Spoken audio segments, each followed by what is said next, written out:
Bonjour à tous, nous arrivons donc à la fin de cette série de 4 où nous avons répondu à des questions et à des affirmations, des questions du genre mais comment allons-nous faire, ou des affirmations du style mais je voudrais faire plus. Et à chaque fois, Dieu nous a conduits plus près de lui, il nous a conduits à être en sa présence, à apprécier sa présence et à nous réjouir de le connaître et de trouver en lui les ressources, tout ce qui nous est nécessaire pour justement continuer dans la vie avec la grâce de Dieu et ne pas être découragé. Alors, je voudrais terminer cette série avec à nouveau une question qui a embarrassé le serviteur du prophète Élisée, qui un jour, en se levant de grand matin, a constaté que la journée allait être très compliquée.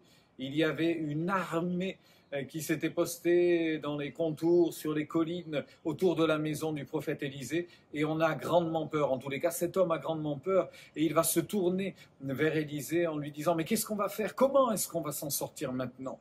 Et puis, Élisée, avec une sérénité profonde, parce qu'il a la foi, parce qu'il connaît Dieu, parce qu'il sait en qui il a cru, et il sait que Dieu veille sur lui et ne l'abandonnera jamais, il va faire une courte prière.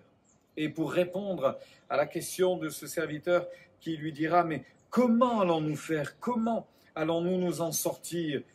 L'homme de Dieu va lui répondre « Écoute, ne crains pas, ne crains pas. » Il va s'adresser à Dieu et il va dire « Seigneur, ouvre ses yeux pour qu'il voie la réalité de ce que je vois maintenant. » Et en fait, derrière l'ennemi qui faisait front, j'ai envie de dire à première vue, il y avait une armée céleste qui était prête à intervenir pour soutenir et soulager et protéger le prophète Élisée et son serviteur.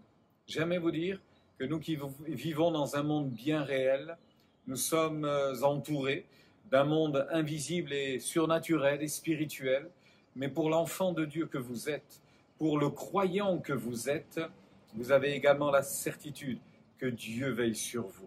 Il ne sommeille ni ne dort, celui qui vous garde. Il prendra soin de vous. Il envoie ses anges pour s'occuper de nos affaires. Ils obéissent à sa voix et ils prennent soin de ses enfants. Alors, ne doutez pas, ne soyez pas dans l'inquiétude, faites confiance au Seigneur. Il vous gardera, il vous bénira, il vous protégera, il aura soin de vous. Et vous pourrez marcher aujourd'hui encore en toute sérénité, vous pourrez marcher aujourd'hui encore en toute quiétude sans vous inquiéter de rien. Et quand Élisée a prié ainsi, les yeux de cet homme se sont ouverts et il a vu effectivement d'où venait la sérénité, le calme et la confiance de son patron, d'Élisée, du prophète Élisée. Il a compris à ce moment-là que simplement crier à Dieu, tourner les regards vers Dieu, était la solution en toutes circonstances. Faites confiance au Seigneur, ne doutez pas de sa bonté à votre égard, ne mettez pas en cause et en doute sa fidélité. Il a dit qu'il serait avec vous tous les jours jusqu'à la fin du monde, et il vous le redit aujourd'hui encore, je suis avec toi tous les jours, aujourd'hui encore, et dans les jours à venir, et jusqu'à la fin de ta vie, je serai là. Faites-lui confiance. Bonne journée bénie.